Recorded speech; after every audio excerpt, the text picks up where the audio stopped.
Hari ini ada narasumber yang tentunya hebat sekali begitu ya, yakni Direktur Diseminasi dan Pemanfaatan Sains dan Teknologi Direktorat Jenderal Sains dan Teknologi Kemendikti Saintek, Profesor Dr. Engineer Yudi Dharma, Magister Sains.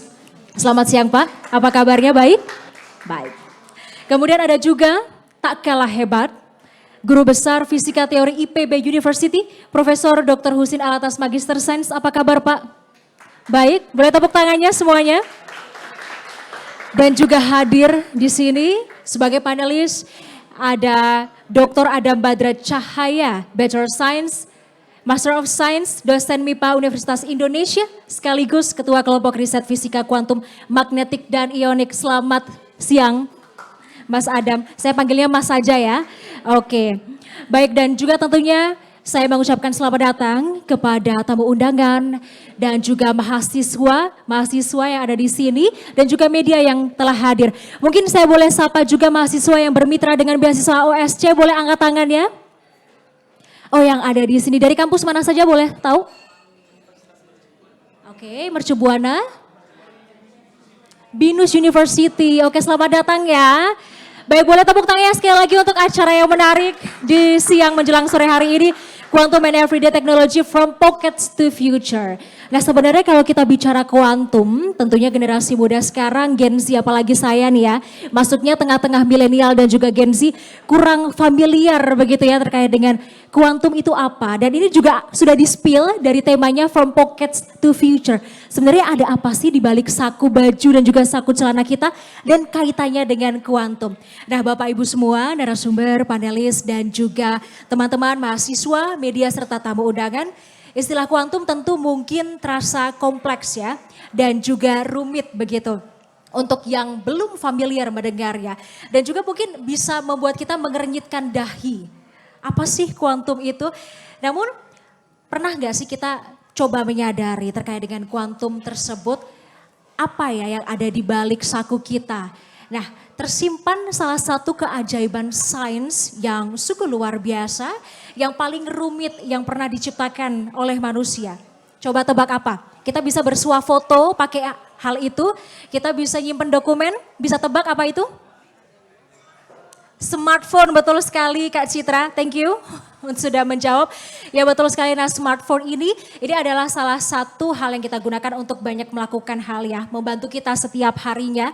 Dan yang kita nikmati tentu saja seperti yang saya bawa ini tidak akan ada loh di dunia ini ya tanpa adanya dunia yang sangat kecil, teknologi yang sangat kecil ini yang sebagian awam kita kurang familiar, yang kita sebut adalah dunia kuantum. Dan sebab hampir semua komponen-komponen atau semua material yang ada di ponsel ini direkayasa dengan pengetahuan fisika kuantum. Nah, hari ini teman-teman semuanya kita akan menjawab rahasia tersebut. Kita akan mengenal lebih dalam, lebih mudah mengenai apa itu kuantum di dalam Kopi Sains yang tentunya akan mengajak Sobat Medcom semuanya untuk selangkah lebih tahu tentang si kecil yang ajaib, yakni dunia kuantum.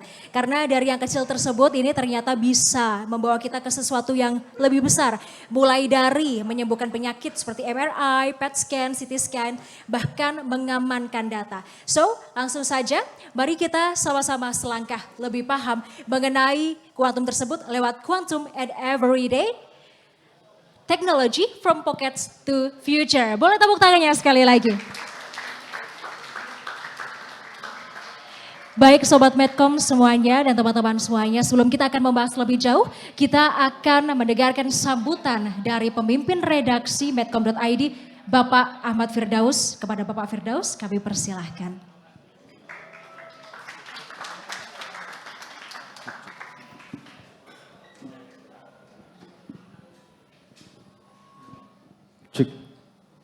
Bismillahirrahmanirrahim.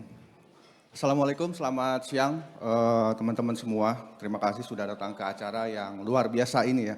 Terima kasih juga khusus kepada Pak Yudi dari Kemendikti Saintek yang sudah mensupport ya terselenggaranya acara ini. Prof. Husin juga Mas Badra, terima kasih banyak sudah mau datang untuk membahas lebih jauh ya soal apa itu teknologi kuantum. Nah, sesuai dengan tema ya hari ini, temanya adalah the spirit of quantum gitu ya.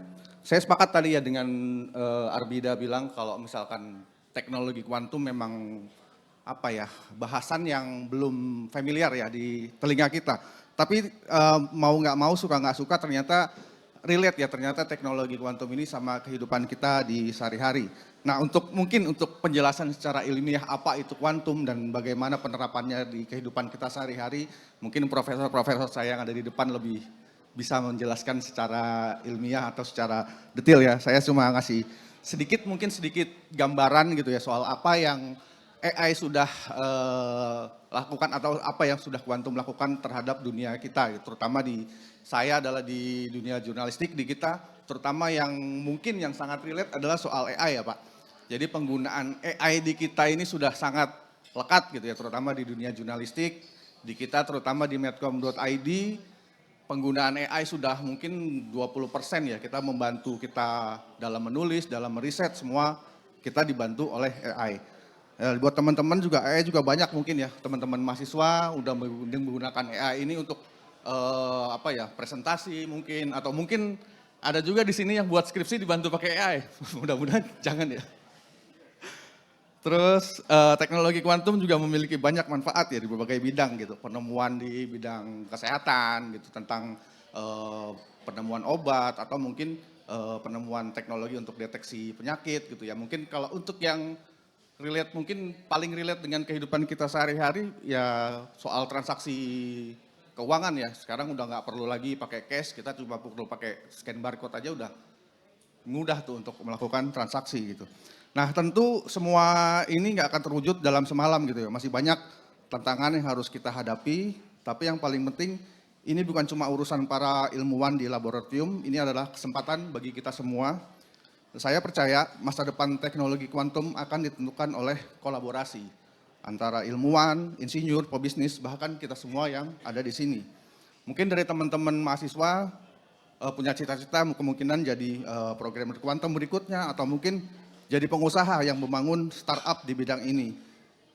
Jadi kesimpulannya, mari kita terus belajar, terus penasaran dan terus berkolaborasi, karena masa depan yang kita impikan, masa depan yang lebih cerdas, lebih aman dan lebih sehat, itu bukan lagi fiksi, melainkan realitas yang bisa kita wujudkan bersama. Terima kasih atas waktunya. Wassalamualaikum warahmatullahi wabarakatuh. Baik, boleh beri tepuk tangan untuk Mas Firdaus selaku Pemret Medcom.id.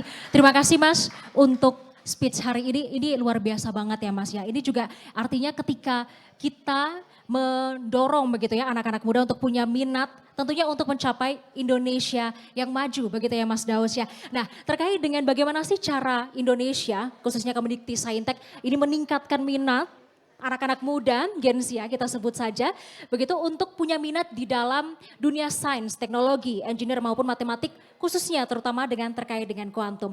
Nah selanjutnya kita akan mengundang bersama-sama Direktur Diseminasi dan Pemanfaatan Sains dan Teknologi Direktorat Jenderal Sains dan Teknologi Kemendikti Saintek, Profesor Dr. Engineer Yudi Dharma, Magister Sains sebagai pemantik untuk memberikan paparannya mengenai strategi meningkatkan minat anak muda kepada sains terutama kuantum. Boleh Pak? Kami persilahkan. Baik.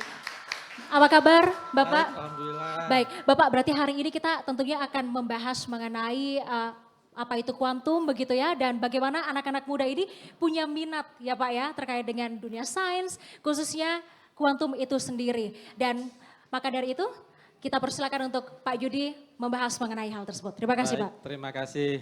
Assalamualaikum warahmatullahi wabarakatuh. Wah, senang sekali saya berada di sini di antara teman-teman ini. Jadi terima kasih ke Pak Agung, Pak Hussein. Pak Hussein ini kakak kelas saya di fisika, Pak. Ya. Kemudian saya juga ketemu di sini dengan Pak Suryadi. Ini kakak kelas saya waktu di Hiroshima. Ya, tetangga-tetangga waktu itu. Jadi seperti yang dikatakan oleh Mas Firdaus tadi, ini tempat kita berdiskusi, membincangkan sains di publik, sekaligus mungkin ajang untuk bertemu, kolaborasi, ya, reuni gitu. Mudah-mudahan dari diskusi sederhana ini kita bisa menghasilkan ide-ide baru gitu ya. Karena banyak orang mengatakan bahwa kalau misalkan di rapat-rapat formal itu ya mungkin terlalu kaku gitu ya. Mungkin lebih seperti cerdas cermat gitu. Sehingga nanti kreativitas, ide-ide barunya jarang muncul gitu ya. Baik Bapak-Bapak, Ibu-Ibu, teman-teman, adik-adik mahasiswa yang saya hormati. Jadi kami dari Minat Saintek, jadi sekali saya memperkenalkan gitu sekaligus. Jadi kami datang dari Direktorat Diseminasi dan Pemanfaatan Saintek. Kita singkat menjadi Minat Saintek, Diseminasi dan Pemanfaatan Saintek, Minat Saintek. Jadi sebenarnya sama dengan semangat kita ya, bagaimana kita bisa nanti meningkatkan minat para generasi muda untuk memahami dan mendalami sains dan teknologi. Jadi teman-teman, jadi mungkin semuanya sudah sepakat ya, tidak ada negara maju yang mengesampingkan sains dan teknologi ini. Jadi kalau kita ingin maju, penguasaan sains dan teknologi harus maksimal dan jadi prioritas. Ya, jadi saya senang nih adik-adik mahasiswa yang datang ke sini, tentu dengan niat dari rumah ya, ingin mengetahui hal yang baru. Jadi dalam rangka itulah kami dari Direktorat Minat Saintek ingin mengajak semua, terutama publik, itu untuk meningkatkan perhatiannya, awareness-nya ya, terhadap penguasaan sains dan teknologi. Jadi kalau di kampus mungkin zaman-zaman dulu banyak dosen-dosen cuma memberikan saja gitu ya, bercerita, memindahkan isi textbook gitu ke buku catatan Anda.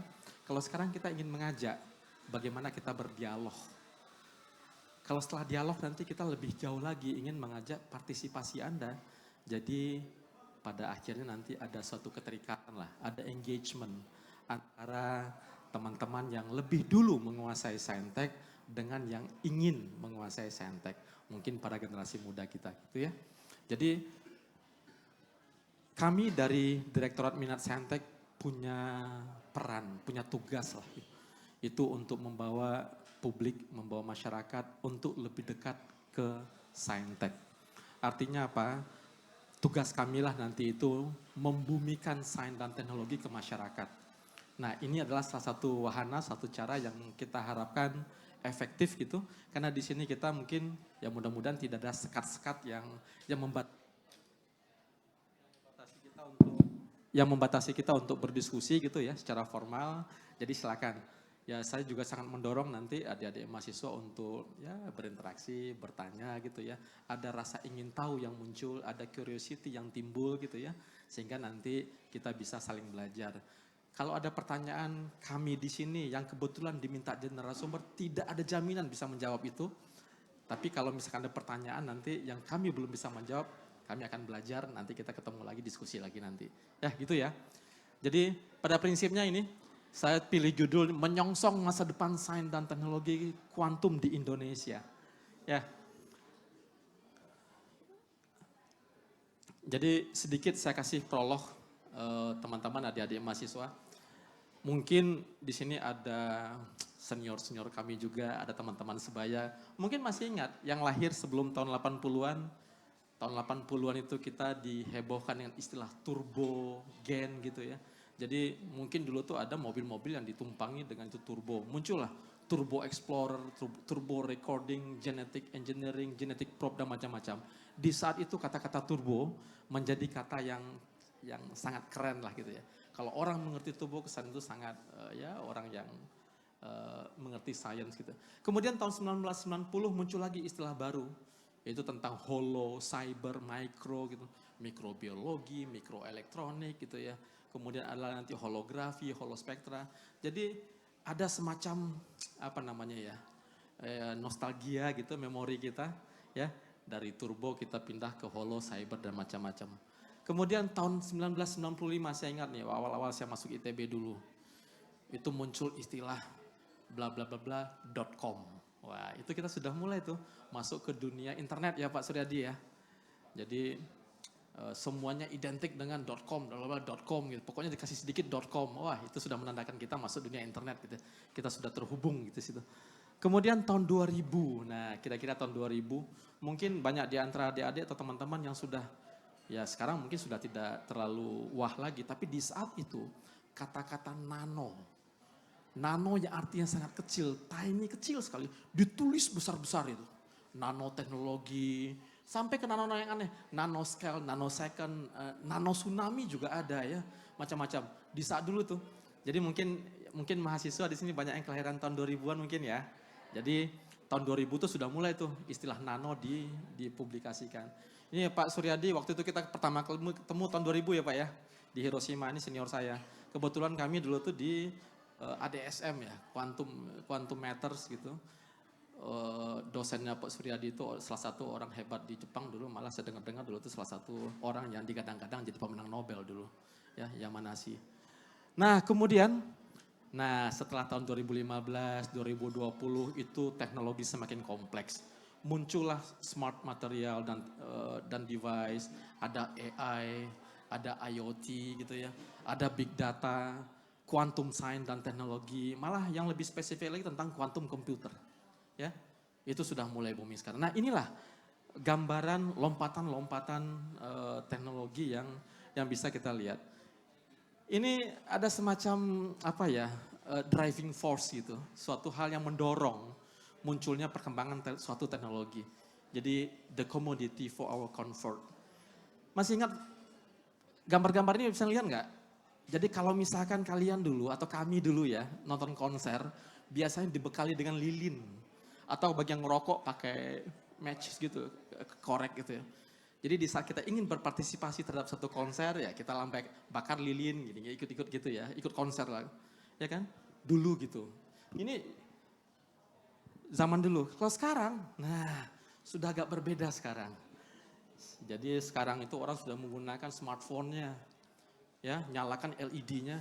Coba Anda lihat setiap satu titik di situ, satu titik putih itu di samping itu ada LCD 7 inci, ada baterai mungkin 5000 mAh gitu, ada memory device mungkin sampai 2 terabyte gitu ya. Kemudian ya macam-macam.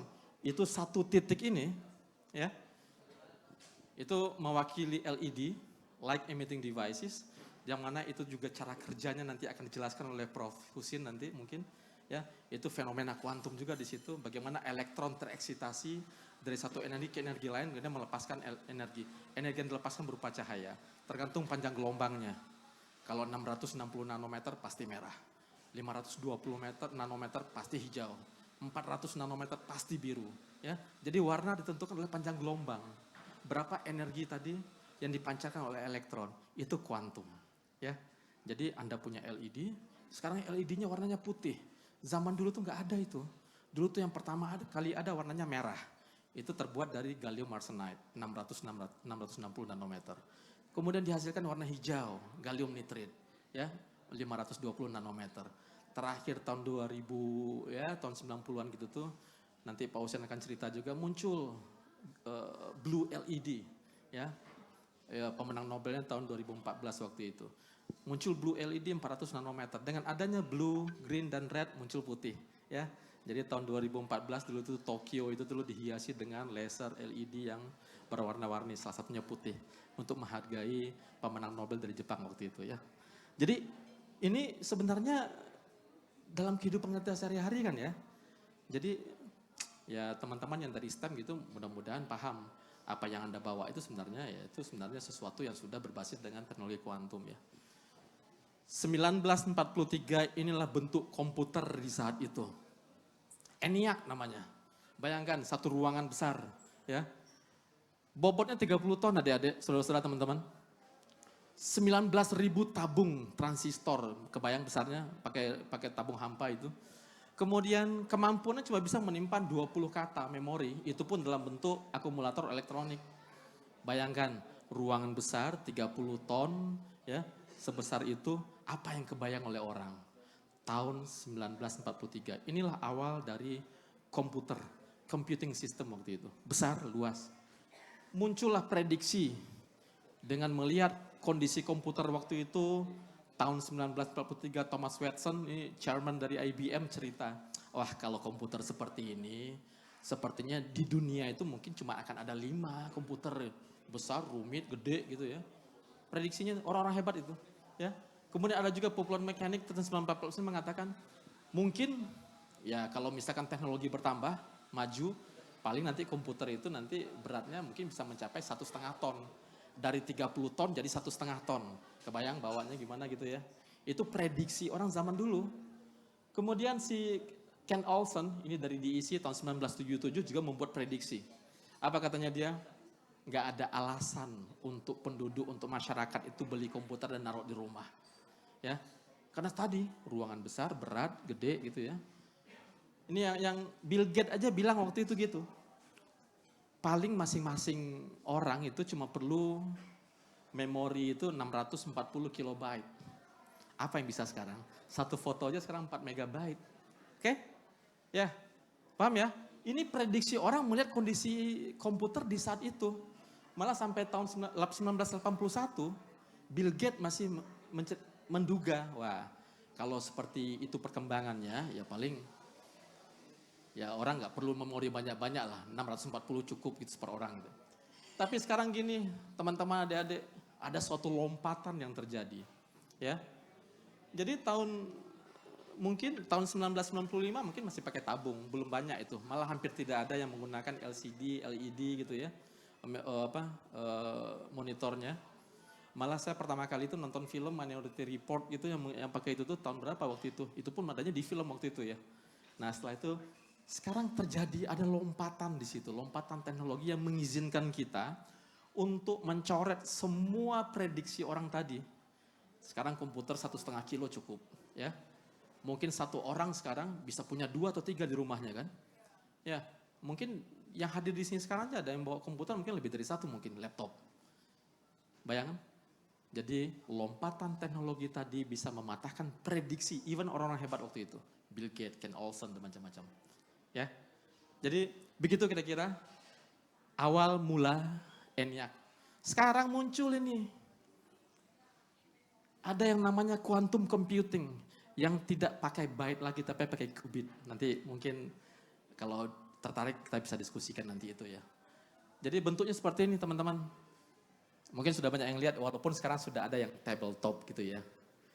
Jadi inilah awal mula prosesor ya yang berbasis superkomputer superkonduktor waktu itu. Nah ini bentuknya. Tentu saya coba membuat sesuatu yang kira-kira mirip lah dengan keadaan seperti ini, apa kira-kira prediksi orang-orang.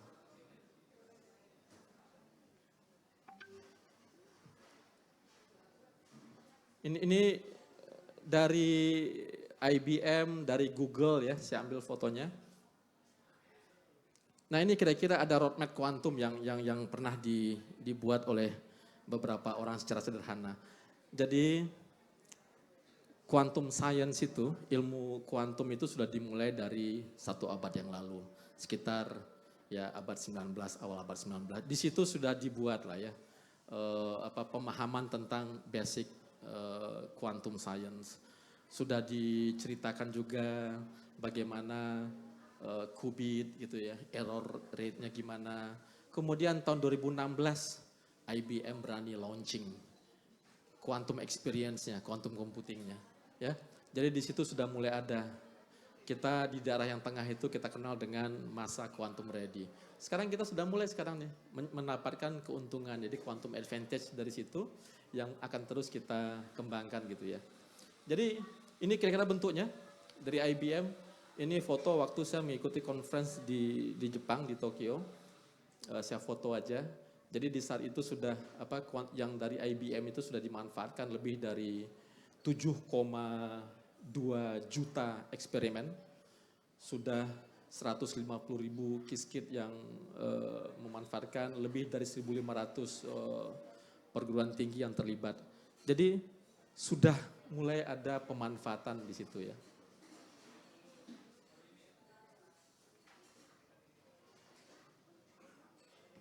Sebentar, ini kayaknya agak macet. Next.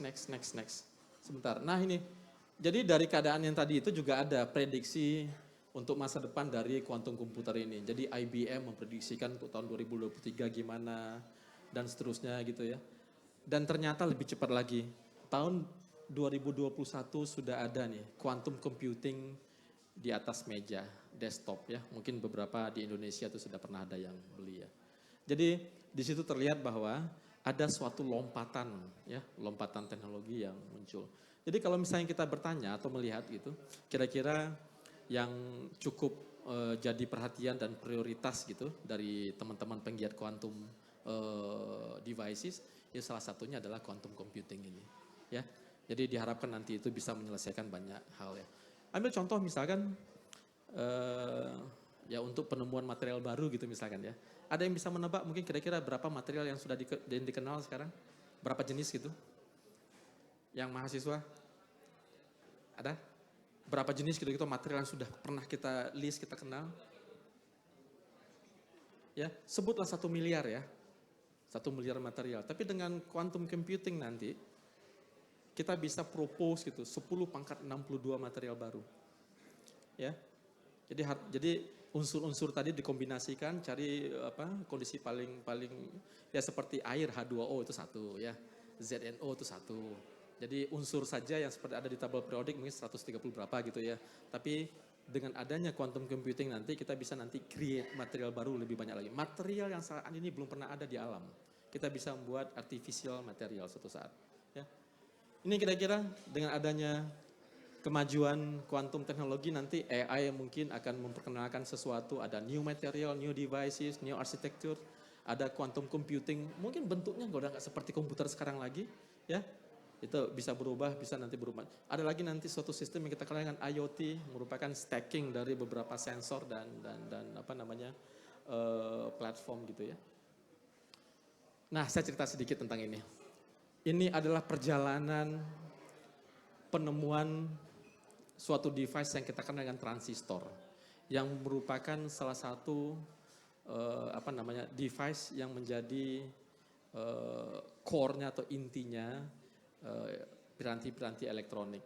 Jadi 1948 sampai sekarang ada suatu perubahan dan ini juga kapasitasnya terus bertambah ya. Jadi satu chip itu sekarang sudah bisa memiliki lebih dari 1 miliar, even itu mungkin ratusan miliar devices dalam satu chip ya. Ini juga ada tren di situ, nanoteknologi membuat kita bisa menghasilkan sesuatu yang lebih kompak. Jadi dengan memanfaatkan suatu prinsip-prinsip kuantum di situ, ya device kita sudah, yang tadi satu ruangan, kita bisa sekarang dapat kecil, lebih kecil lagi dan lebih kecil lagi ya. Mungkin ada yang pernah searching gitu mungkin ini. Tahun 1956 ada hard disk besarnya tuh 5 megabyte, sebesar itu tuh. Untuk ngangkatnya itu perlu mungkin 5 sampai 10 orang. Ya, satu kotak itu. Tahun 1956. Saat ini 1 terabyte itu seujung kuku kita. Ya. Ini salah satu bukti keberhasilan dari engineer gitu, scientist dalam menuju miniaturisasi devices. Dan ini mengandalkan prinsip-prinsip kuantum di situ. Ya.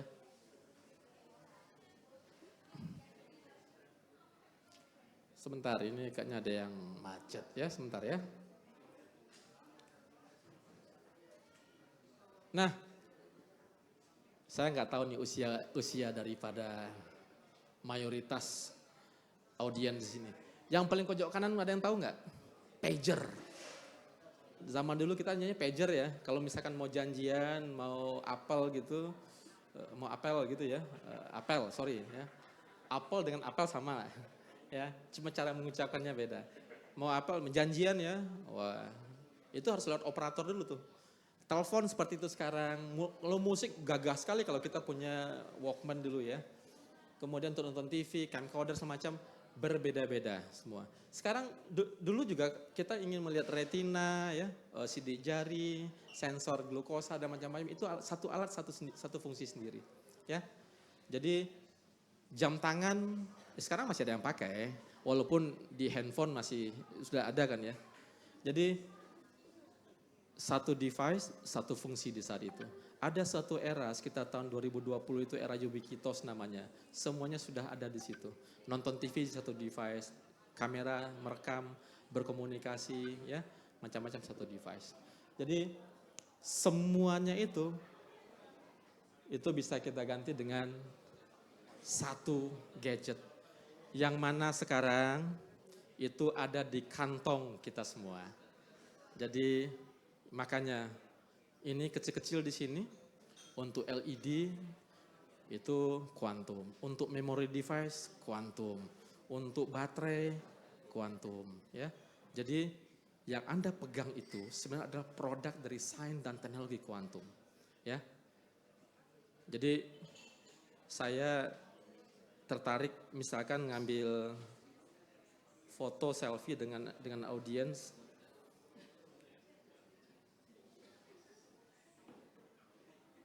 Ya, saya punya foto sekarang, tersimpan di memory device-nya. Menurut konsensus daripada penggiat memory device, foto yang saya simpan ini minimal aman dalam gadget saya, kalau ini nggak dicuri orang, nggak dihapus gitu, selama 10 tahun. 10⁻9 detik. Kalau memory device-nya nggak mampu menyimpan data segitu, itu nggak ada di pasaran. Memory devices.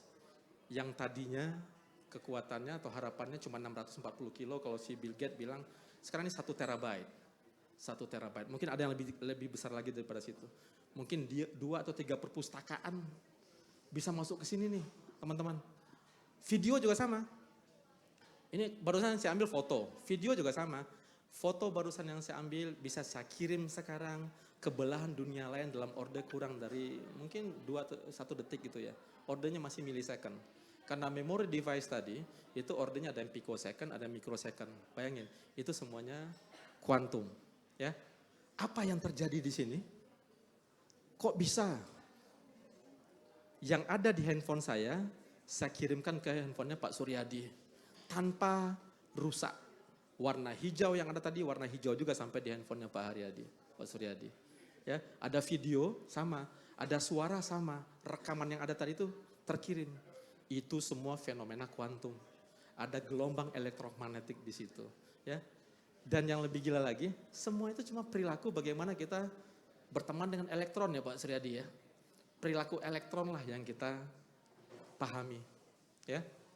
Jadi itu kira-kira mungkin sedikit pemantik dari saya.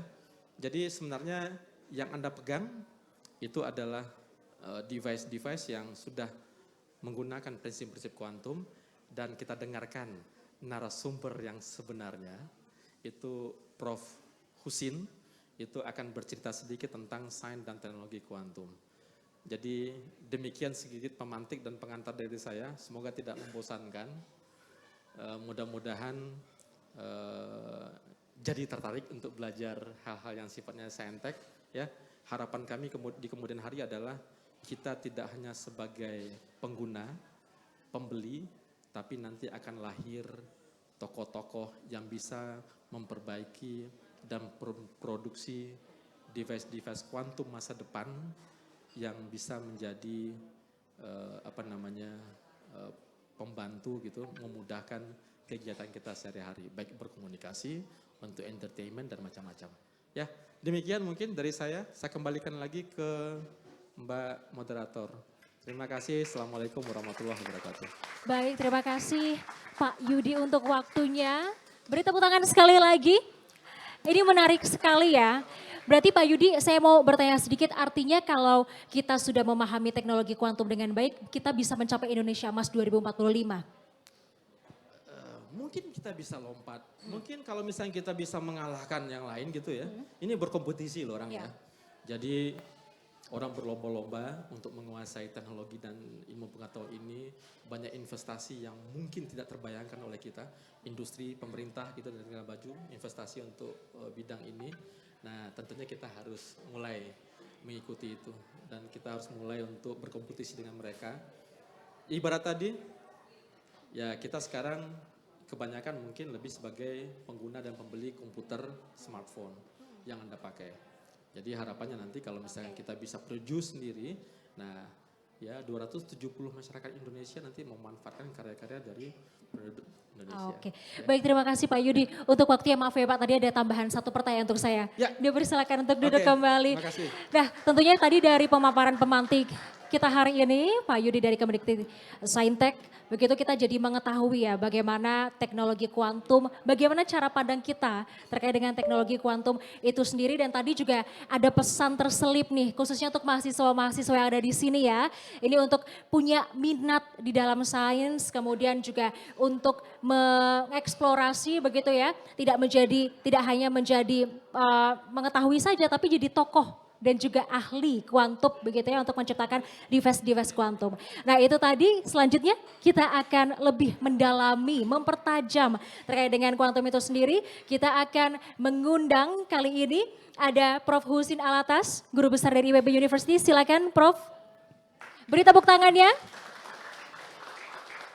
Baik, di next paparan kali ini Pak Husin begitu ya kita akan panggil.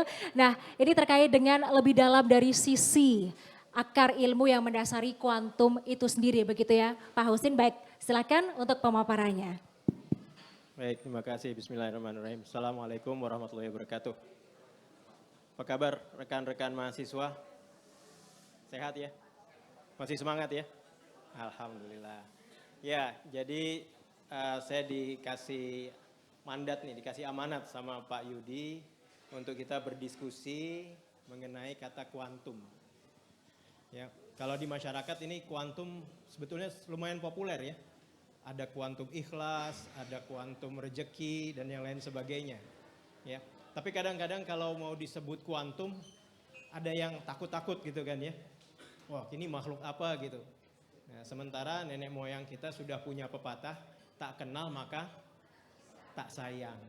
Nah, jadi kali ini kita akan diskusi mengenai kuantum supaya kita sayang dengan kuantum. Oleh karena itu saya kasih judulnya Teori Kuantum dan Teknologi di Sekitar Kita. Ini ada disclaimer, beberapa gambar dan video yang diambil dari internet. Termasuk gambar di slide awal ini, ada tulisan apa nih? Quantum Warfare. Ya, jadi di masa depan semua peralatan persenjataan, ini kita ngomongnya agak serem ya. Persenjataan semuanya mungkin akan berdasarkan quantum technology. Ya, jadi mungkin nanti yang namanya teknologi stealth dan yang lain sebagainya itu sudah basisnya adalah quantum. Next. Oke, tapi sebelum saya bicara tentang kuantum, mungkin harus kita kenal dulu apa itu fisika ya.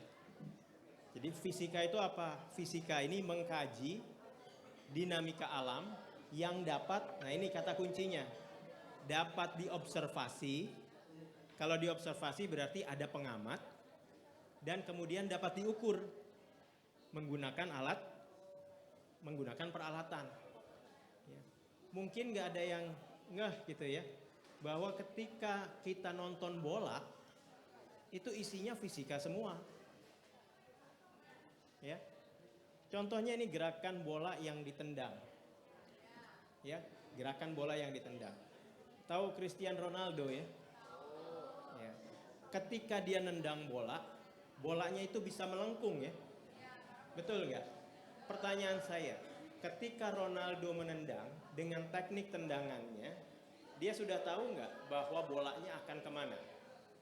Sudah tahu rata-rata. Ya. Jadi dia sudah tahu itu bolanya akan melengkung gitu ya. Nah, itulah dunia yang kita tinggali. Ya. Dunia yang saya sebut sebagai dunia mesoskopik. Ya. Dunia mesoskopik ini adalah di mana dunia sebab akibat itu berlaku. Jadi kalau misalnya ada seorang penendang bola, dia nendang bola, dia tahu posisi bolanya di mana, betul nggak? Kalau penendang bola nggak tahu posisi bolanya, gimana? Repot. Dan penendang bola tahu persis ketika dia tendang bola, bolanya kemana. Gitu ya. Itu di dunia yang kita alami sekarang. Next. Nah, apa sih yang disajikan oleh fisika? Yang disajikan oleh fisika itu adalah deskripsi mengenai alam, penggambaran. Jadi ada ceritanya tuh di balik apa? Bola ditendang itu ada ceritanya. Ceritanya apa? Nah, ini kalau ingat dulu SMP, SMA, hukum Newton kan? Ya, F sama dengan M kali A. Kalau saya kasih tendangan, maka bolanya berubah kecepatannya. Kalau mobil saya dorong, berubah kecepatannya. Ya. Itu dideskripsikan oleh fisika. Nah, kemudian kalau mendeskripsikan itu kan ada bahasanya.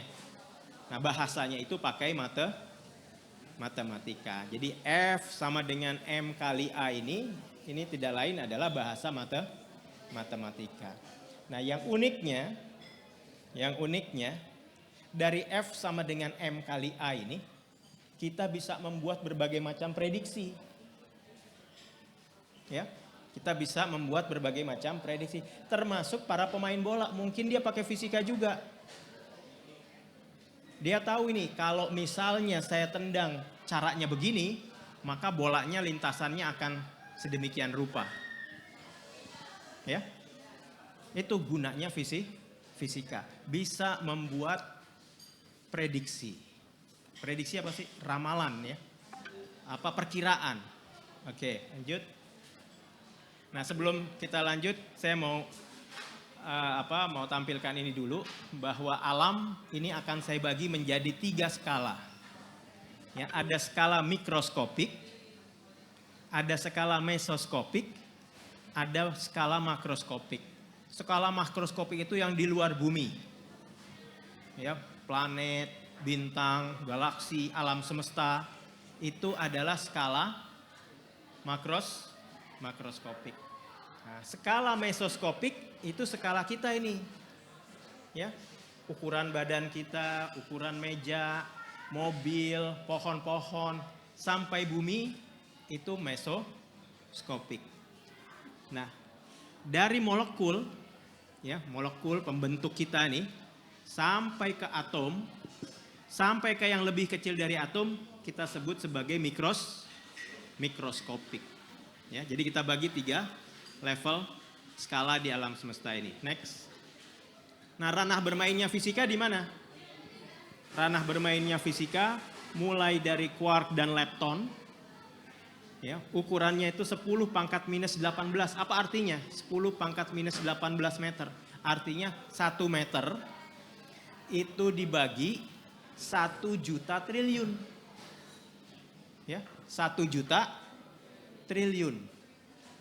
Itu yang dibahas oleh fisika. Sampai ke ukuran alam semesta. Ukuran alam semesta itu 10 pangkat 26 meter yang bisa diamati. Itu 100 triliun. Ya. Jadi ini ranah bermainnya fisika. Kalau ranah bermainnya fisika seperti begini, kita bisa milih mau yang mana aja kan. Mau pilih yang mikroskopik, mau pilih yang mesoskopik, mau pilih yang makroskopik. Lanjut. Nah, hari ini kita khusus membicarakan untuk yang skala mikroskopik ya. Nah, di skala mikroskopik ini yang dibahas itu adalah partikel-partikel yang tadi Pak Yudi sudah sebutkan. Elektron. Elektron tadi berapa ukurannya? 10 pangkat minus 18 atau 1 meter dibagi 1 juta triliun. Itu yang dibahas oleh fisika di dunia mikroskopik. Ya, tentunya nggak ada mata manusia yang bisa melihat. Ya, orang bakteri aja kita nggak bisa lihat kan? Virus pernah lihat virus COVID? Nggak pernah kan? Kita nggak pernah lihat virus COVID. Yang dirasakan apa? Dampaknya aja kan? Ya, nah begitu juga dengan elektron. Elektron kita nggak akan bisa lihat, tapi kita bisa rasakan dampaknya. Apa dampak elektron? Ada yang bisa jawab nggak kira-kira? Ya, dampak elektron kita bisa bicara, kita bisa berpikir, itu dampak dari elektron. Ya, kalau otak kita nggak ada elektron, nggak bisa berpikir. Lanjut. Nah, sekarang dunia mikroskopik itu, ya saya sebut sebagai, bukan saya sebut ya, orang sebut sebagai dunia kuantum. Ada apa di dunia kuantum? Ini amat berbeda dengan dunia mesoskopik. Tadi dunia mesoskopik saya kasih ilustrasi, pengalamannya gimana? Ronaldo tendang bola, dia tahu bolanya di mana, dia tahu bolanya mau kemana. Itu dunia mesoskopik. Nah, di dunia kuantum banyak fenomena yang tidak bisa dijelaskan berdasarkan pengalaman kita di dunia mesoskopik. Ya, nanti kita akan lihat. Lanjut. Nah, ini fenomena mesoskopik partikel bermassa. Tentunya ada yang pernah main biliar. Nah, coba dijalankan videonya.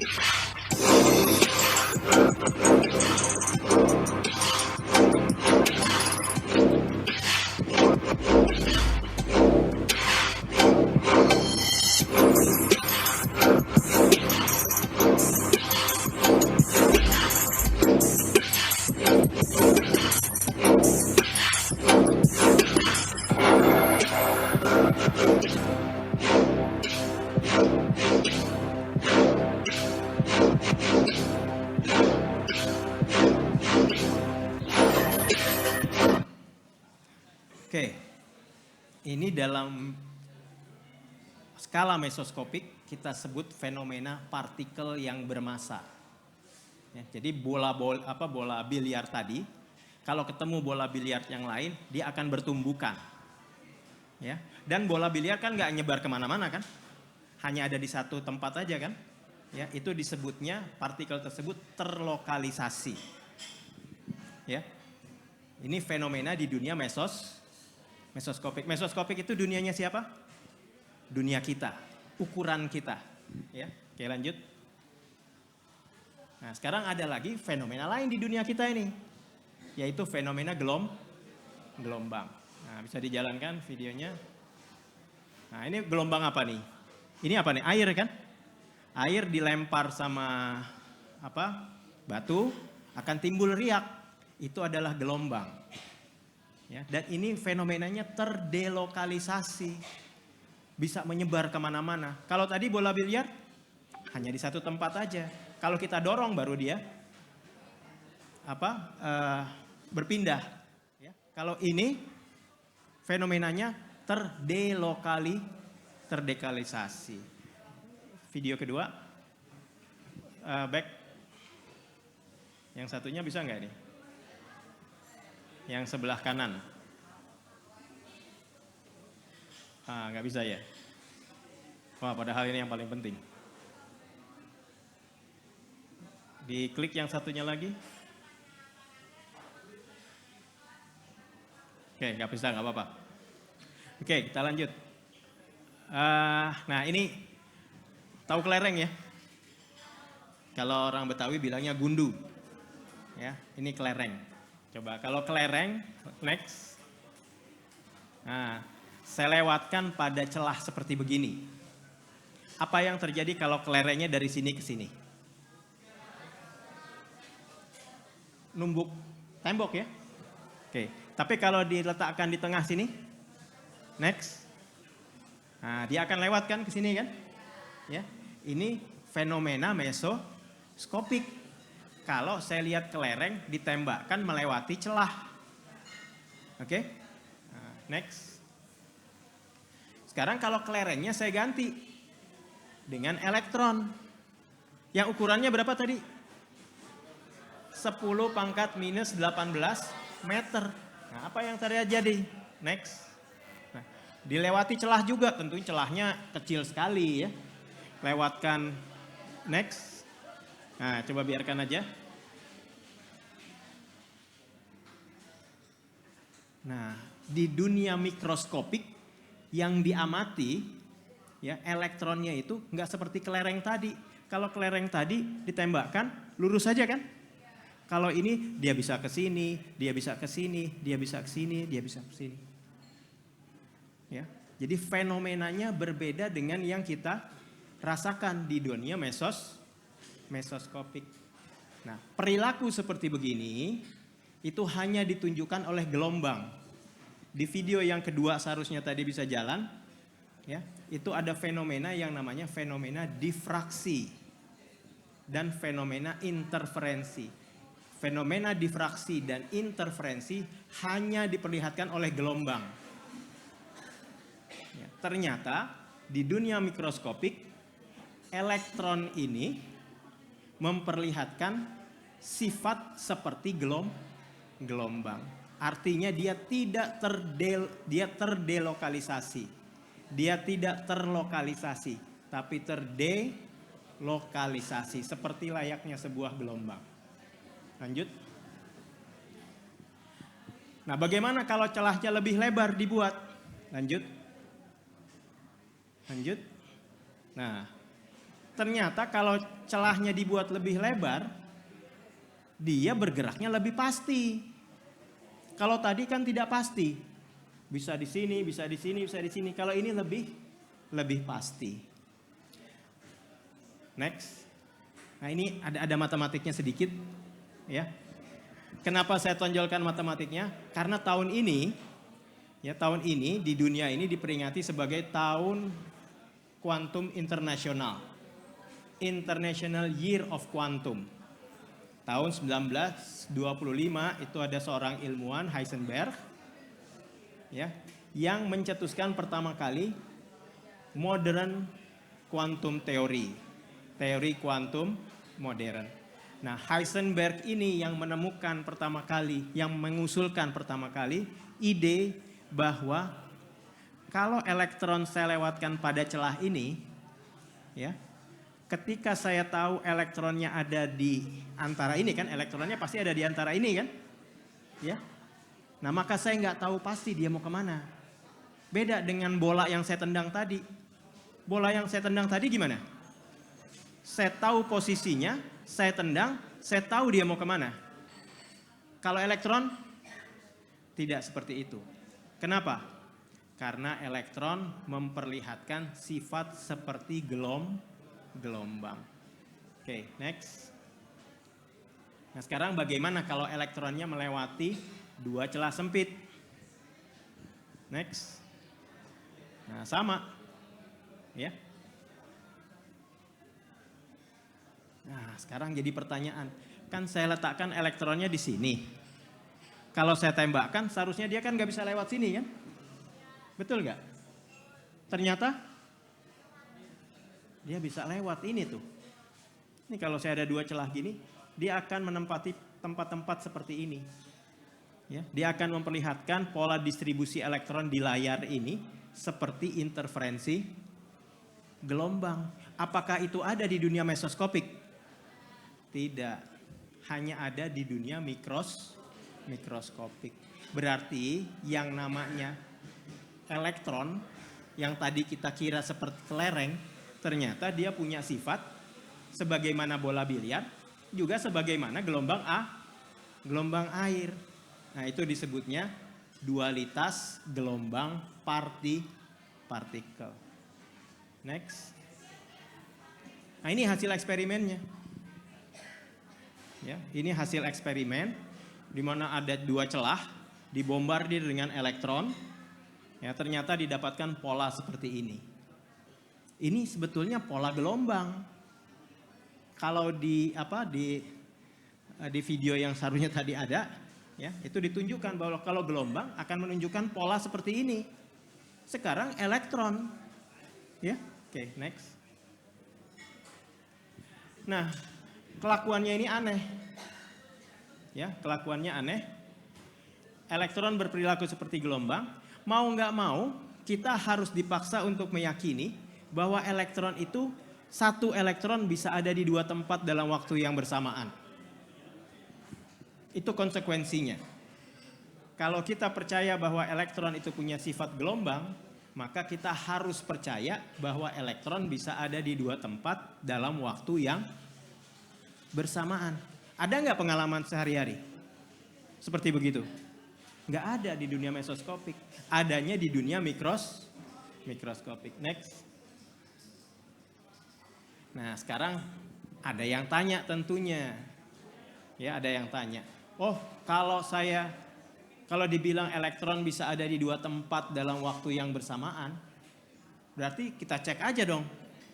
Ya kan, benar gak dia ada di dua tempat? Berarti kita harus lihat elektron lewat jalan mana sih? Ada satu eksperimen namanya which way experiment. Ya. Kita cek nih, elektron lewat mana? Ternyata ketika kita cek, elektron yang tadinya sifatnya gelombang menyembunyikan sifatnya. Dia jadi partikel. Saya ulang ya. Kan tadi kan dia menunjukkan sifat gelombang kan? Ketika saya mau cek dia lewat mana, dia berubah jadi partikel. Ya, itu yang diamati. Next. Nah, untuk menjelaskan fenomena elektron seperti begitu, orang memperkenalkan prinsip-prinsip yang namanya prinsip superposisi, interferensi, dan koherensi kuantum. Ini ada 3 kata ya yang kita camkan dulu ya. Superposisi, interferensi, dan koherensi. Nah, jadi elektron ini yang satu ini bisa ada di dua tempat dalam waktu yang bersamaan. Ya, kemudian dia akan tiba di layar ini sudah jadi partikel. Ya, di sini sifatnya masih gelombang. Sampai di sini jadi partikel. Itu ya. Oke, next. Nah, ada satu lagi yang aneh. Ini aneh bin ajaib. Atau bisa juga ajaib bin aneh. Ya, yang namanya quantum entanglement. Tentu pernah dengar ya istilah quantum entanglement. Misalnya nih, saya punya 2 elektron, A sama B. Elektron itu punya sifat yang namanya spin. Saya punya elektron A, elektron B yang kembar identik. Tapi A dan B terpisah sangat jauh. Ya. Kalau A saya ganggu, tanpa menunggu waktu, B terganggu. Saya ulang ya. Kalau elektron kembar A dan B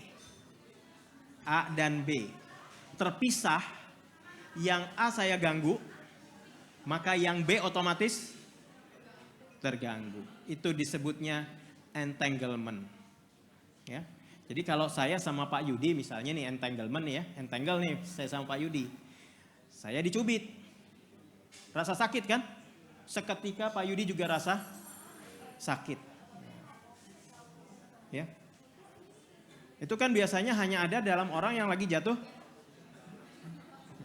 cinta katanya ya. Ya, ada entanglement. Nah, entanglement ini sangat misterius. Ya, karena bagaimana mungkin A dan B berkomunikasi? A nggak mungkin kirim kabar seketika bilang saya diganggu loh. Jadi kamu terganggu juga dong. Ya, nggak bisa. Padahal kalau dalam dunia mesoskopik nggak bisa seharusnya. Tapi di dunia mikroskopik nyata bisa. Lanjut. Nah, ini kata Einstein itu spooky action at a distance ya. Lanjut.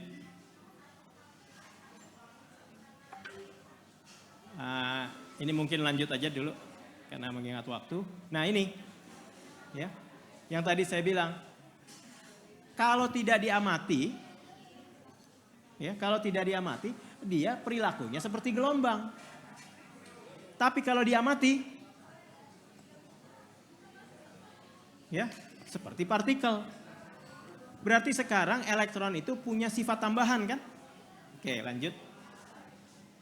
Nah, sifat itulah tadi bahwa elektron punya sifat gelombang dan juga punya sifat partikel yang melahirkan revolusi kuantum. Karena dengan sifat tambahan yang kita pahami, kita bisa melakukan rekayasa.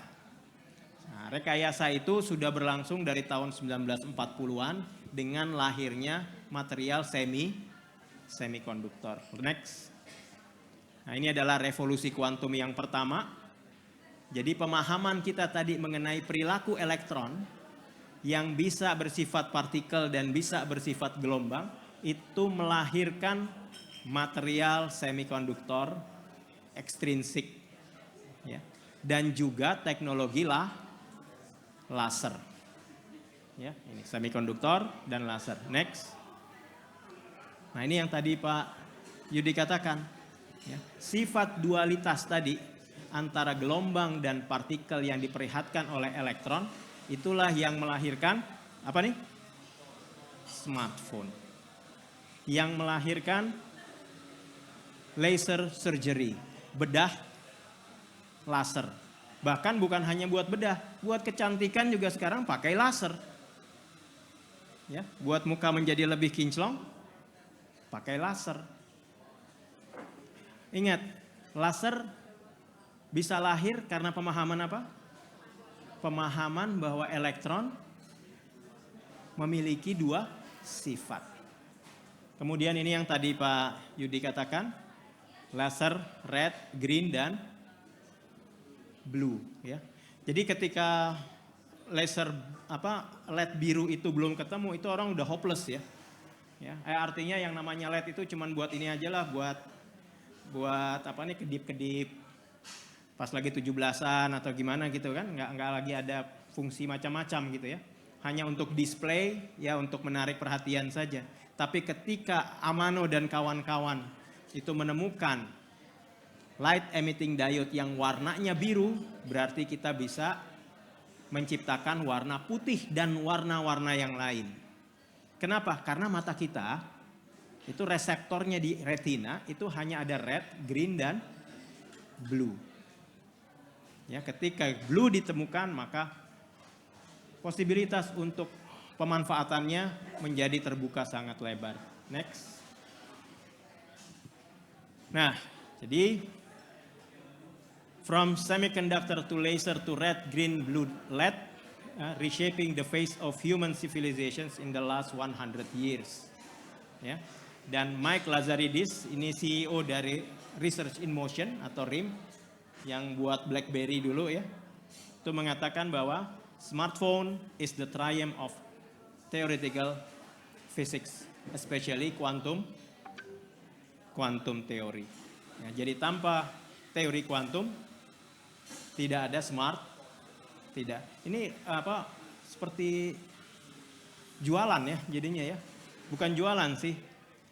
Kita sama-sama ngeh ya apa yang ada di balik smartphone kita. Ternyata di balik smartphone kita itu karena ada sifat elektron yang mendua. Bisa gelombang, bisa partikel. Next. Nah, bahkan Niels Bohr mengatakan, everything we call real is made of things that cannot be regarded as real. Loh, kenapa Bohr bisa mengatakan seperti begini? Ya karena pertanyaan, elektron itu apa? Nggak tahu.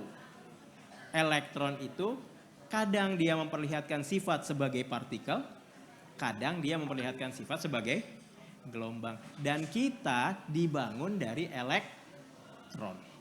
Ya. Ini menarik. Ya.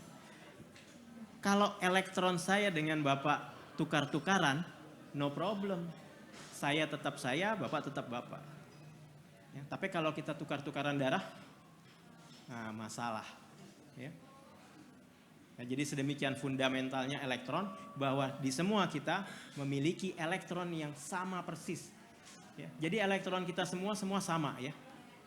Next. Nah, teknologi apa kemudian yang ditawarkan? Lewat tadi istilah superposisi, interferensi, koherensi, dan entanglement. Nah, yang ditawarkan itu adalah teknologi kuantum. Yang namanya teknologi apa sih? Teknologi itu kan adalah bagaimana kita memanfaatkan fenomena untuk dapat dimanfaatkan mempermudah hidup kan? Ya. Ketika ada bentuk bulat, ya, ketika ada bentuk bulatan, maka bentuk teknologinya apa? Roda. Ya, karena ada fenomena bentuk geometri lingkaran ya, sehingga bisa jadi roda. Nah sekarang ada fenomena superposisi, interferensi, koherensi, dan keterbelitan atau entanglement. Nah ini bisa dimanfaatkan untuk apa? Untuk komputasi, komunikasi, dan penginderaan. Dalam bentuk apa? Teknologi kuantum. Next. Ya ini komputer kuantum tadi ya. Ini yang Google ya. Sycamore ya. Google kuantum. Nah ini kalau tadi Pak Yudi menunjukkan gambar hard disk yang 5 MB, itu tahun 1956, sekarang tinggal sekeping micro SD. Sekarang revolusi kuantum 2.0 baru dimulai. Sehingga kuantum komputernya masih segede gaban gini ya. Masih besar sekali. Kita nggak tahu apakah dalam 10 tahun, 20 tahun lagi akan ada komputer kuantum tapi dalam bentuk laptop misalnya.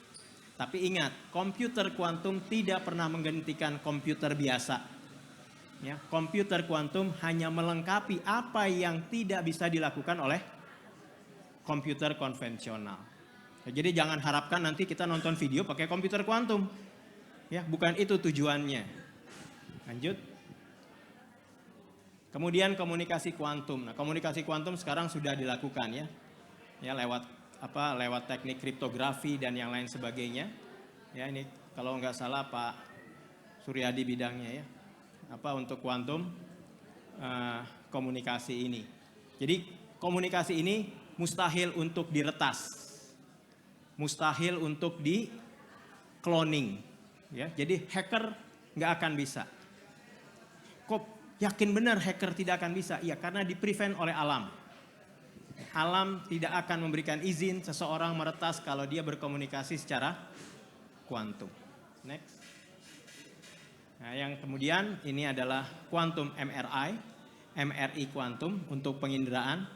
Kalau sekarang MRI kita masuk ke dalam MRI, keluar gitu ya citra otak kita dan yang lain sebagainya. Nah, bayangkan nanti resolusinya itu akan jauh lebih rapat lagi yang bisa dilihat. Kalau sekarang mungkin dalam orde mikron atau nano, nanti dalam orde angstrom atau seukuran atom. Oke, next. Ya, mungkin itu kita bisa lanjutkan dengan tanya jawab ya. Mohon maaf kalau misalnya cara penyampaian saya kurang berkenan. Terima kasih, saya kembalikan ke Mbak Arbida. Baik, terima kasih Pak Husin. Mungkin masih stay di atas panggung bersama saya Pak Husin. Tadi terima kasih sekali. Tadi kami sepertinya diajak jalan-jalan ya ke dunia yang mungkin bukan dunia mesoskopik begitu ya Pak ya, di dunia kuantum tadi. Dan kalau saya lihat-lihat tadi sepertinya elektron ini malu-malu ya Pak. Kalau dilihat jadi gelombang, kalau nggak dilihat jadi partikel begitu ya. Sama kayak saya Pak, malu-malu Pak. Nah kemudian tadi juga kalau saya lihat tadi ada pernyataan dari fisikawan Niels Bohr yang bilang kalau kita nggak dikejutkan dan dibikin pusing mendalam sama kuantum, mungkin kita nggak akan memahaminya ya Pak ya. Iya, betul. Oke baik, nah tepuk tangan sekali lagi untuk Pak Husin hari ini.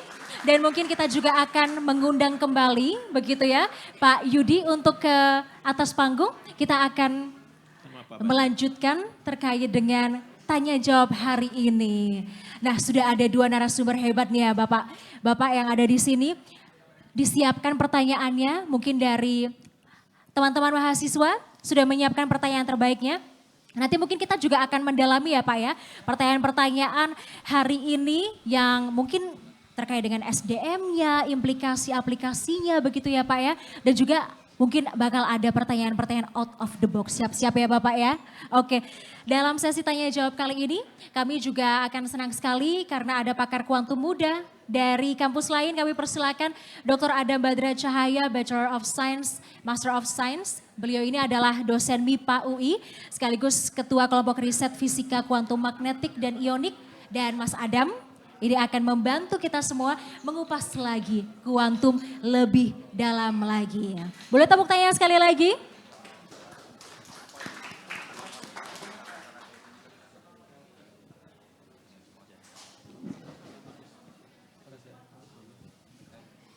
Boleh Mas Adam di sebelah sini? Baik. Dan nanti juga jangan lupa untuk teman-teman semua, tamu undangan dan juga mahasiswa yang hadir beserta dengan media boleh mengajukan pertanyaannya. Dipersilahkan. Oke, ya sebenarnya perkenalkan Pak, kayaknya kita sudah gabung ya di Indonesia Quantum Initiative ya. Jadi mulai tahun ini, ya, jadi komunitas fisikawan Indonesia sebenarnya sudah ya, kita sudah memulai ya namanya inisiasi Kuantum Indonesia ya untuk supaya para fisikawan kuantum di Indonesia ini punya wadah ya untuk bisa bekerja sama dan memikirkan bagaimana sih ke depannya Indonesia gitu. Nah tadi penjelasan dari Pak Yudi dan juga dari Pak Husen gitu ya. Tadi sudah dijelaskan bahwa elektron yang biasanya bersifat partikel ternyata bisa bersifat gelombang gitu. Sebaliknya ada kan ya Pak? Kayaknya tadi lupa disebut ya. Mungkin bisa dijelaskan dikit Pak mungkin. Ya, ternyata yang selama ini kita pikir gelombang itu juga punya sifat partikel. Apa yang selama ini kita pikir gelombang? Cahaya. Jadi cahaya ini kan selama ini kita pikir ini gelombang dia. Tapi ternyata juga punya sifat partikel. Nah, karena cahaya punya sifat partikel, maka jadilah itu yang namanya QR code, barcode, dan yang lain sebagainya. Ya, kenapa? Karena cahaya kalau warnanya semakin biru, maka sifat partikelnya itu semakin terlihat. Ya, jadi kalau energinya semakin tinggi, ya energinya semakin tinggi, dia semakin terlihat memiliki sifat partikel. Ya, jadi bukan hanya elektron tadi, benar Pak Adam, ya bukan hanya elektron, tapi juga cahaya memiliki sifat yang tadinya kita sangka gelombang saja, ternyata dia juga punya sifat partikel. Ya, ini mungkin sedikit tambahan. Jadi sekitar bulan Maret 2025 itu kelompok peneliti di Italia kalau nggak salah itu sudah bisa menghasilkan suatu benda wujudnya gitu bisa dipegang gitu yang asalnya dari cahaya. Jadi cahaya bisa dipegang sekarang. Yang namanya super solid itu ya. Super solid. Jadi kebayang yang cahaya ini bisa kita pegang. Dia berupa wujud. Ya, tentu dengan suatu cara atau modifikasi tertentu gitu ya. Jadi sampai seperti itu teman-teman. Jadi kalau misalkan kita sekarang bahas tentang kuantum, ini yang saya bisa dilihat karena ada cahaya yang datang ke saya. Tapi seolah ada sesuatu yang continue datang gitu ya. Tapi ternyata ada yang kita kenal dengan kalau tadi Pak Hussein cerita tentang kuantisasi dari material tadi itu adalah atom, di dalamnya ada elektron. Sekarang cahaya itu kuantisasinya kita kenal dengan foton. Nah, foton itu juga ya partikel terkecil dari cahaya. Tadi waktu ngobrol-ngobrol di awal tadi saya juga cerita sedikit tadi tentang kuantisasi energi vibrasi atom yang kita kenal dengan fonon. Kami karena dari fisika bahasanya sama. Kita tahu elektron, tahu foton, tahu fonon, ya. Jadi nah fenomena itu yang dipelajari sekarang. Sampai saat ini pemahaman para saintis terhadap elektron sedikit lebih advance dibandingkan dengan foton dan fonon. Jadi kalau misalnya kita lihat sekarang betapa ingin tahunya orang-orang di belahan dunia maju tentang perilaku foton. Single foton dipelajari, gimana fenomenanya gitu, apa kira-kira implikasinya nanti, kemudian potensi aplikasinya kemana. Kalau sekarang elektron, tadi Pak Hussein dengan sangat baik menceritakan, sehingga kita punya banyak aplikasi yang bisa kita rasakan. Seperti yang saya katakan tadi, semua atau hampir semua fenomena yang ada di handphone kita ini, cahaya, memory device tadi, penyimpanan data, baterai gitu ya.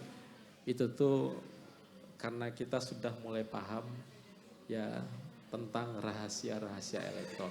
Itu mungkin Mas Agung ya, silakan Mas Agung. Mungkin saya tambah sedikit. Adam Pak, maaf. Bukan Agung. Boleh saya tambah dikit? Mas Adam. Ya, kalau tahu sifat partikel dari cahaya tadi foton, sebetulnya kita sudah merasakan.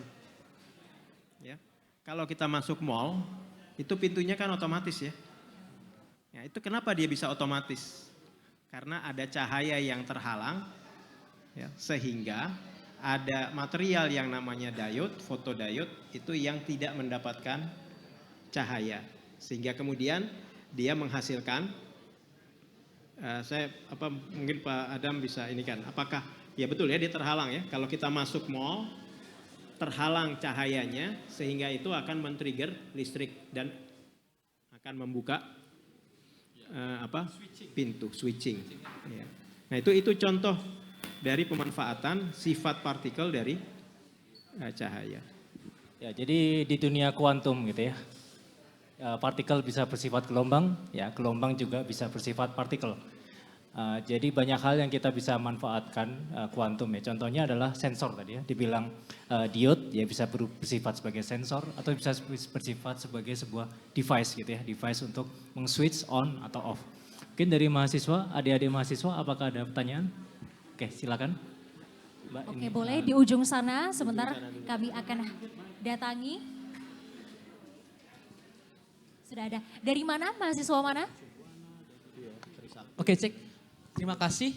Saya Daniel Steven. Kami kebetulan dari Universitas Negeri Jakarta. Kebetulan kami dari program studi pendidikan fisika. Gitu. Terima kasih untuk kesempatannya. Saya izin bertanya. Tadi bahwasannya saya sudah mendengar ada namanya quantum computer ya. Untuk teknologi baru yang sudah ada gitu. Kemudian kita juga bisa integrasikan dengan kesiapan Indonesia Emas 2045.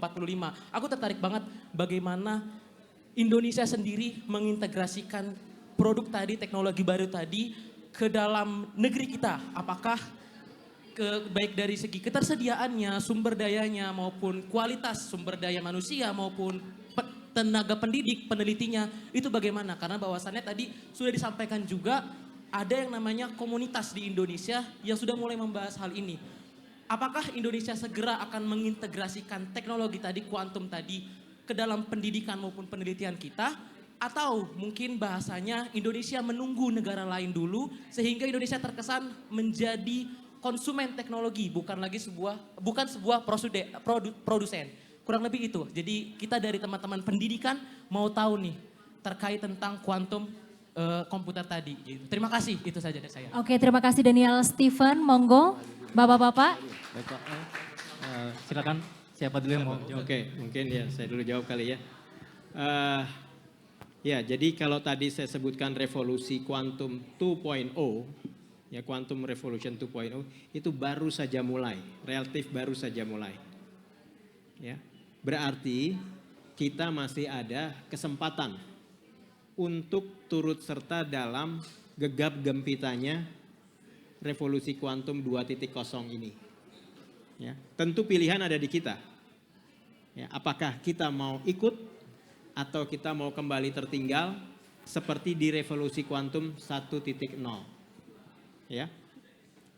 Nah, tetapi yang harus kita cermati bahwa revolusi kuantum 2.0 itu adalah sebuah keniscayaan. Ya. Dunia 10 tahun ke depan itu akan jauh lebih cepat berubahnya ketimbang 50 tahun belakangan. Ya.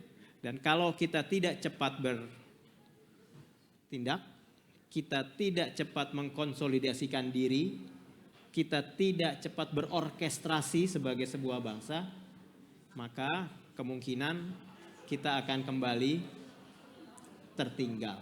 Ya. Jadi the choice is ours. Ya. Pilihan ada di kita. Pertanyaan, apakah kita mampu? Ya. Saya sudah hampir 30 tahun menjadi pendidik. Dan saya meyakini bahwa bangsa kita mampu. Ya, ini bukan basa-basi ya. Saya meyakini bahwa bangsa kita mampu.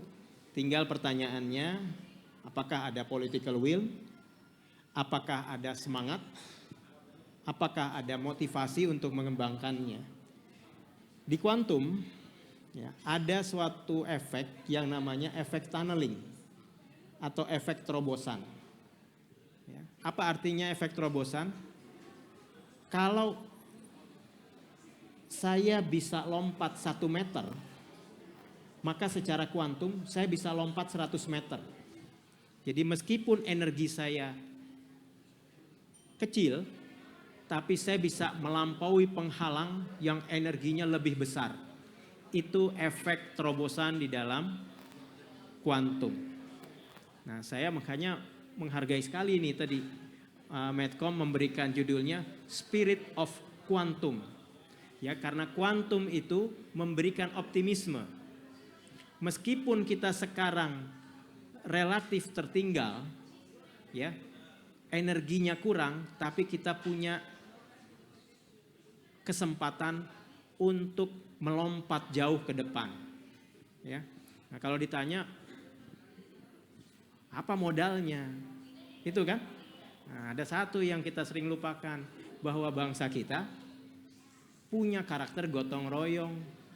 Ya. Nah, jadi kalau gotong royong dalam membangun ekosistem teknologi kuantum ini, saya rasa kita mampu. Mungkin itu jawaban. Terima kasih. Ya, tambahan sedikit dari saya.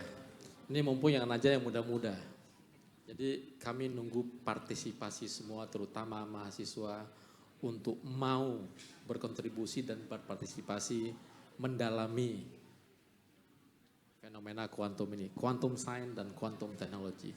Jadi kalau misalnya Anda cek nanti di rumah gitu ya, rasio peneliti kuantum kita dibandingkan dengan beberapa negara maju, memang kita jauh tertinggal. Ya. Tadi saya ditanya, oh mungkin karena lapangan kerjanya mungkin nggak menjanjikan Pak. Untuk sekarang mungkin iya, tapi mudah-mudahan ke depan nanti itu kondisi semakin bagus, semakin baik. Jadi kalau tidak ada yang memulai, tidak ada yang ingin mempertahankan bidang ini, katakanlah kita ambil yang gampang-gampang saja, kemudian kita tunggu perkembangan di luar negeri, kita akan jadi penonton lagi. Kita akan jadi konsumen lagi. Jadi makanya kami mengundang, ya, ajak teman-teman Anda, ya, apalagi misalkan tadi Anda mengatakan dari pendidikan fisika ya, akan jadi guru mungkin nanti kan ya. Mari tularkan semangatnya ya, tekadnya gitu ke calon-calon siswa nanti, ke siswa-siswa yang akan Anda ajarkan nanti. Sehingga nanti kita memiliki suatu kelompok, suatu masa gitu yang mau bersama-sama mempelajari hal-hal yang strategis seperti ini. Itu ya mungkin dari saya ya. Baik, jadi saya rasa kayak kegiatan seperti ini ya, Kopi Science ini merupakan awal yang bagus ya. Supaya apa? Mahasiswa fisika ketika masuk fisika nggak ditanya mau jadi apa gitu ya. Lulus jadi apa gitu, makan pakai apa. Ya salah kalian nggak bisa makan ya. Gitu ya. Terus mungkin satu komentar dari saya Pak ya. Kalau semikonduktor itu kan bahan-bahannya kan dari material-material logam jarang gitu ya, tanah jarang gitu ya. Atau logam-logam nikel gitu ya. Di Indonesia ini kan bahan baku banyak sebenarnya ya. Tapi apakah kita akan berhenti sebagai pengekspor tanpa memanfaatkan dalam negeri gitu Pak? Ya mungkin ini juga jadi concern dari pemerintah kita ya. Jadi kita sekarang mulai lebih peduli gitu untuk memanfaatkan material-material yang ada di Indonesia. Benar tadi, selama ini kita banyak mengirimkan gitu ya. Setiap misalkan copper, nikel, timah, biasanya di sekitar itu ada material bawaan yang tidak sedikit adalah logam tanah jarang, rare earth material. Dan itu mahal, kita cuma perlu sedikit tapi mahal. Dan itu sangat berguna, fungsinya tinggi. Ya, makanya sekarang mungkin ada yang mendengar ada badan baru yang dibentuk oleh Pak Presiden, Badan Industri Material. Kebetulan kepala badannya juga bosnya Pak Husin, Menteri Mendikti Saintek ya. Itu menekankan ya pengolahan dan pemanfaatan logam tanah jarang. Jadi kebetulan kita dari dulu itu sudah mendiskusikan itu, menyiapkan ya, mulai dari mahasiswa sampai ke fasilitas-fasilitas sederhana. Benar yang dikatakan tadi, di Tanjung Pinang misalnya, itu industri timah. Nah itu ada itu, potensi logam tanah jarang. Nah mulai sekarang itu pemerintah sudah mulai serius. Jadi sekarang sedang ditata keorganisasiannya, mudah-mudahan itu bisa segera diwujudkan ya. Sambil jalan itu juga sudah ada suatu policy gitu, pengolahan rare earth material tadi. Jadi smelter itu diminta dibangun di sini. Artinya apa? Ya cuman yang bahan olahan yang setengah jadi ya, bukan mentah sekali gitu, yang kita ekspor gitu ya. Arti sisanya yang mana? Itu tetap di kita. Dan itu yang disusun sekarang. Kebanyakan itu tujuannya nanti itu untuk pertahanan ya, militer, untuk senjata gitu. Makanya kalau misalkan Anda baca ya mungkin supervisornya atau misalkan pengarahnya Badan Industri Material tadi itu kebanyakan dari militer ya, BIN, Panglima TNI dan lain-lain. Jadi itu perhatian utama sekarang dan sekarang kita baru mulai berubah ini. Oke. Baik, bagaimana? Apakah ada pertanyaan lagi? Masih ada itu Mbak? Karena waktu yang terbatas begitu ya, atau masih diberi satu kesempatan pertanyaan? Satu terakhir boleh. Sweets, oke, kita akan pilih mungkin dari kalangan mahasiswa sudah satu, boleh cukup. Dan kita akan ke penanya berikutnya, boleh perkenalkan nama dan dari mana Kak, terima kasih. Baik, terima kasih Ibu MC dan Bapak Moderator. Izin, saya Muhammad Irfan, saya alumni Fisika ITB. Kebetulan Profesor Yudi dan Profesor Husin senior sekaligus guru-guru saya di ITB. Izin bertanya Prof Yudi dan Prof Husin. Kebetulan saya di ITB ini mendalami ilmu fisika nuklir. Nah pertanyaannya, bagaimana peluang kolaborasi antara riset fisika nuklir dengan fisika kuantum dalam mendukung ketahanan energi masa depan dunia? Izin. Siap, terima kasih. Ya, ya, terima kasih Pak Muhammad Irfan ya. Ya kalau nuklir itu kuantum juga sebetulnya. Ya, karena tadi ya bahwa di dunia mikroskopik itu teori yang ada, fenomena yang ada adalah fenomena kuantum. Ya, jadi riset nuklir itu sebetulnya riset kuantum juga. Nah, mengenai future future energy ya. Ya memang kan di dunia ini sekarang yang dikejar itu adalah clean energy ya. Ya, clean energy ya sekarang untuk sementara pakai electric vehicle, pakai energi listrik. Memang clean di kota tapi mungkin kotor di tempat lain gitu ya, yang tempat membangkitkan listriknya. Tapi kemudian sekarang kan ada hydrogen fuel ya, yang mungkin big company seperti Toyota itu juga sedang mengembangkan ya hydrogen fuel. Ya tinggal masalahnya sekarang adalah safety. Teknologinya sekarang sudah well established, tapi masalah safety-nya ini yang belum tertangani. Nah itu juga kuantum juga. Ya, itu juga kuantum. Jadi memang kuantum ini menjanjikan di semua lini. Ya. Menjanjikan di semua lini, mulai dari tadi pertahanan, energi, kesehatan. Ya. Kuantum ini ada di setiap aspek tersebut. Oleh karena itu memang kalau kami di perguruan tinggi dan di lembaga penelitian itu memandang bahwa kita ini sedang on the crossroad. Ya, kita ada di persimpangan jalan ini. Ya. Kuantum adalah sebuah keniscayaan. Kita sudah melihat bahwa dalam 50-60 tahun kebelakangan ini yang namanya semikonduktor itu merevolusi dunia. Jadi sejarah belum pernah melihat perubahan peradaban manusia secepat 100 tahun terakhir ini. Nah, bisa dibayangkan dengan kehadiran teknologi kuantum ini, perubahan itu akan lebih cepat lagi. Dan kalau ditanya tadi kolaborasi antara riset nuklir dengan riset kuantum, ya mungkin jawaban saya tadi, nuklir dan kuantum itu sama-sama kuantum. Saya tambahkan sedikit contoh otentik. Jadi di Rusia itu ada namanya Rusia Quantum Center. Itu lagi bagus-bagusnya sekarang, lagi aktif-aktifnya sekarang. Investor terbesarnya adalah Rosatom. Itu lembaga nuklir Rusia. Jadi itu bukti kalau Rosatom melihat ada peluang yang tinggi terhadap kuantum. Jadi RQC dengan Rosatom itu seperti saudara kembar sekarang. Jadi dia berada di Skolkovo itu tuh wilayah inovasi untuk kuantum dan nuklir, ya. Jadi itu bukti nyata lah. Gitu kira-kira ya. Boleh saya kasih final atau ada kesempatan final statement nanti? Boleh Pak, tapi setelah ini Setelah karena ini, kita oke. akan meminta closing statement dari satu persatu begitu ya siap. Pak ya. Nah bagaimana teman-teman semuanya, apakah sudah cukup kita mengetahui mengenai the spirit of quantum? Oke, untuk pertanyaan selanjutnya boleh nanti ditanyakan setelah acara ya Pak. Oke, baik, karena keterbatasan waktu, begitu terima kasih untuk teman-teman semua, tamu undangan dan juga mahasiswa dan media yang sudah hadir hari ini. Sebelum kita menutup acara ini, Bapak terima kasih untuk Mas Adam, Pak Yudi dan juga Pak Husin. Boleh closing statement satu orang satu terkait dengan hari ini, boleh? Dimulai dari Mas Adam terlebih dahulu, monggo. Oke, ya baik, sebenarnya terima kasih banyak atas kesempatannya dan terima kasih banyak atas materi yang disampaikan. Dan terima kasih banyak semuanya ya, adik-adik fisika, adik-adik mahasiswa yang sudah tertarik ya belajar fisika kuantum. Ya satu kata dari saya ya, jadi kuantum ini ada di mana-mana ya. Kuantum bukan cuma punya fisika sekarang ya. Kuantum ada di komputer, kuantum ada di smartphone. Ya, smartphone kita ini lebih cepat, lebih pintar daripada komputer yang sudah bawa Neil Armstrong ke bulan.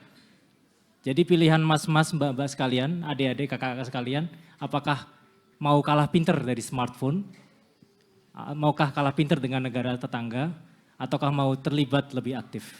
Saya rasa itu. Baik, terima kasih. Boleh tepuk tangannya sekali lagi.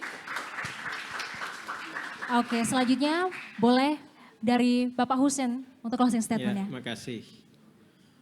Kita hidup di Indonesia, ada di negara kepulauan. memiliki biodiversity yang luar biasa besar. Di balik biodiversity tersebut banyak sekali material-material ya, yang mungkin memiliki fungsi-fungsi yang luar biasa. Ya. Kita memiliki laut banda, laut dalam. Di laut dalam itu banyak sekali makhluk-makhluk yang materialnya luar biasa. Pertanyaannya, bagaimana kita bisa mengoptimalkan, bisa memanfaatkan biodiversity material yang kita punya? Satu-satunya jalan adalah menguasai kuantum.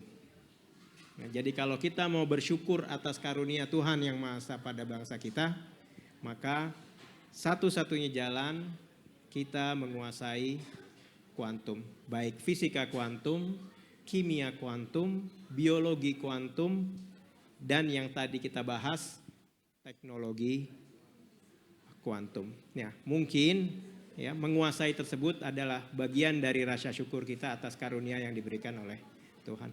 Terima kasih. Baik, terima kasih Pak Husin untuk closing statement-nya.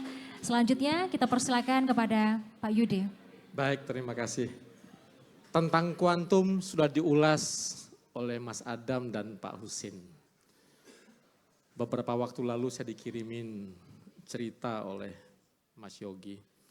Zaman dulu itu ternyata Einstein, Oppenheimer, even Niels Bohr yang diceritakan oleh Pak Husin tadi sering mengadakan diskusi di kafe-kafe sambil cerita.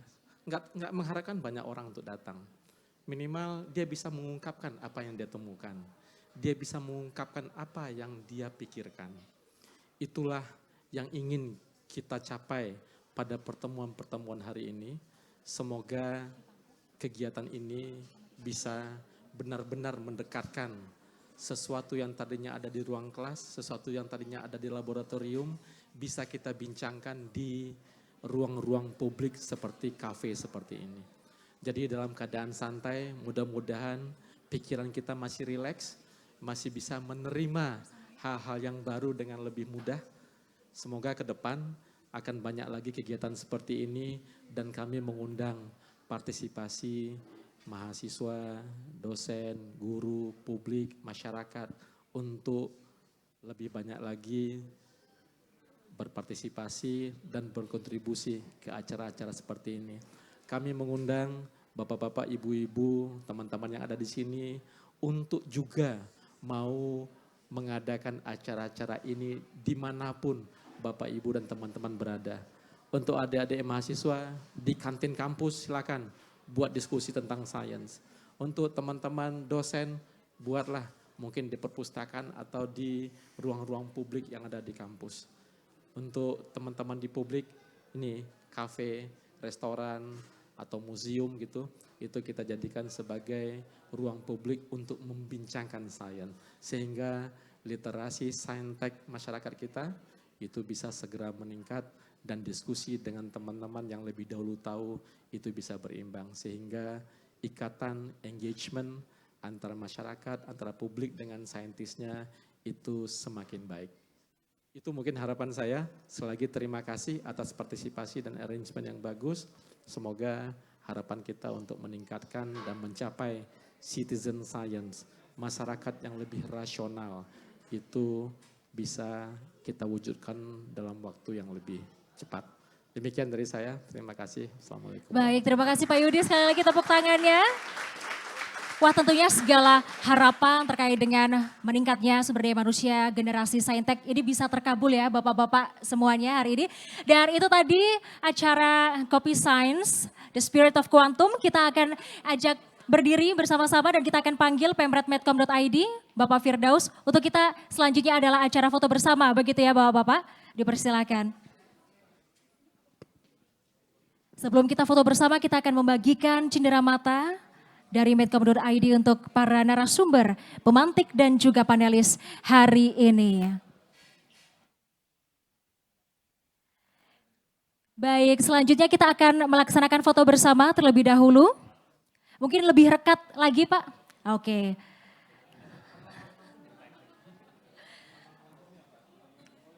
Oke. Ini logo apa Pak? Enteng.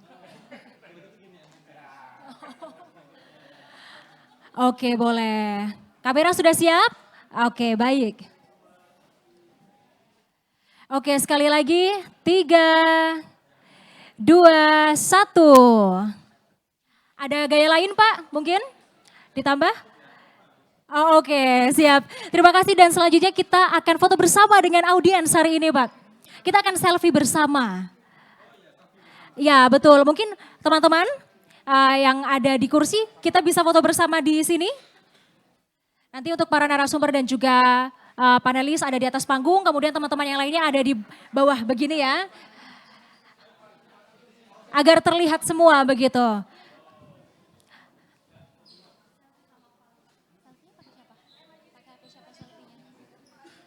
Oke, teman-teman boleh kita merapat ke depan panggung. Oke, saya juga mau ikut selfie nih Pak. Mungkin dari Mas Firdaus yang mengawali selfie ya Mas ya. Oke, nanti kita akan simpan karena kita selfie ini termasuk prinsip kuantum ya Pak ya. Sudah semuanya? Oke baik, kita 3, 2, 1. Sekali lagi kita 3, 2, 1. Baik, tepuk tangannya sekali lagi, terima kasih untuk teman-teman semuanya. Kami persilakan untuk kembali ke tempat duduknya masing-masing. Kami persilakan untuk panelis, narasumber dan juga pemantik hari ini untuk kembali ke tempat duduknya masing-masing. Terima kasih dan Mas Firdaus, terima kasih. Baik, terima kasih Pak Yudi dan juga Pak Husin untuk hari ini. Menarik sekali ya teman-teman, kita tadi diajak berjalan-jalan seperti berada di dunia kuantum yang mungkin kita sendiri tidak menyadari hal itu karena ini merupakan partikel yang paling kecil begitu ya. Dunia kecil, dunia ajaib dari kuantum. Dan tadi luar biasa sekali kita mendengar paparan dari Pak Yudi mengenai bagaimana kita mendukung atau mendorong minat dari anak-anak muda, khususnya mahasiswa untuk punya peran di dalam saintek, khususnya kuantum begitu ya. Dan juga tadi paparan dari Pak Husin, bagaimana kita tadi diajak jalan-jalan, ilustrasi-ilustrasi tadi mengajak kita lebih memahami, familiar terhadap kuantum dan tadi juga dipertajam oleh panelis kita hari ini. Pertajam dengan kedalaman tanya yang dilakukan oleh Mas Adam pada hari ini. Dan tentunya kita hari ini belajar bahwa masa depan bukanlah satu yang pasif yang akan kita tunggu.